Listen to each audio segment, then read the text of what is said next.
waxa isku xanaaqay nin iyo gabadh isqaba gabadhii waxay tiri wardiinta waaban kaaga baxnay oo kristan baan noqonay naga tag markuu ku yiri waad gaalowday ee iga tag waxay tiri waan ciyaaray marka sheekh gabadhaasi ma iga furanta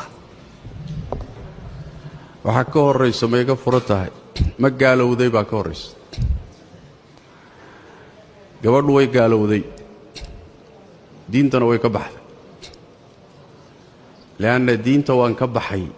iyo kristan baan noqday iyo yahuudi baan noqday wax lagu kaftama ma aha الله تبارك وتعالى قرآن كريم كوحكو يري ولئن سألتهم ليقولن إنما كنا نخوض ونلعب وروحا محا إذين جاي مركا تكتر هذا وحي كلها يعني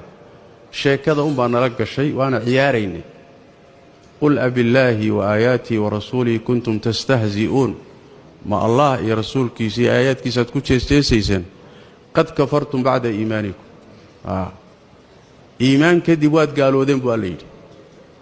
marka wax yaaraynay iyo waa kaftamaynay iyo sheekada nala gashay iyo waxba laga ma soo qaadin waad gaalowdeen baa leeyahay laguma kaftamo marka gaal baan ahay iyo waan kirishtaanboobay iyo yaani waan ciyaaraya waan ku kaftamayaa suurtagal ma aha saas daraadeed gabadhu way gaalowday diinta ka baxday haday diinta ka baxday xadhigii idinka dhaxeeyay wuu go'ay hadayna horay aydaan gogol ugu kulmin oo guurkiinu cusbaana caamatul culamaa waxay qabaan markaaba inay furmayso haddaad horay u kulanteen oo gogol idin dhex martayna laba madhab bay qabaan culimmadu qaar waxay leeyihiin markaaba xadhiggu wuu go'ayaa oo waa maalikiyada iyo xanafiyada iyo riwaaya cinda alxanaabila waxay leeyihiin markaaba xadhiggu waa go'aya shaaficiyada iyo riwaaya xanaabilada kamida waxay leeyihiin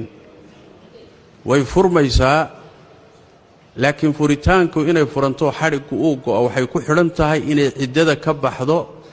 iyadoon soo noqonin intay ciddada ku jirto hadday islaamnimadii ku soo noqoto xadhiggii hore weli waa jiraayo way ku wada joogayaan haddii ay ciddada ka baxdo iyadoon islaamnimada ku soo noqoninna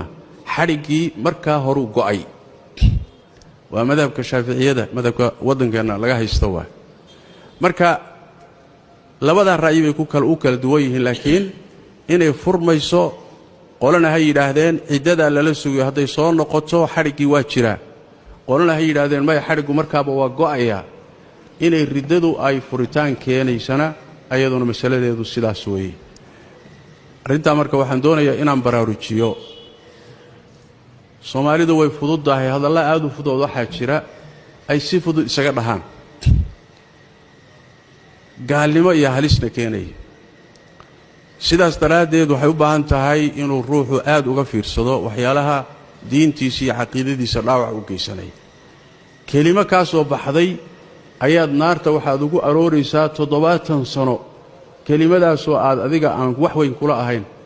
oo meesha inay gaadhayso aadan u haysanin sida nabiga ka sugan sallallahu alayhi wasallam marka hadalka waa lagu gaaloobaa ficilkana waa lagu gaaloobaa gaalnimada inaad u qasadana sharti ma aha gaalnimada markaad gaaloobayso gaalow inaad u qasado sharti ma aha marka waa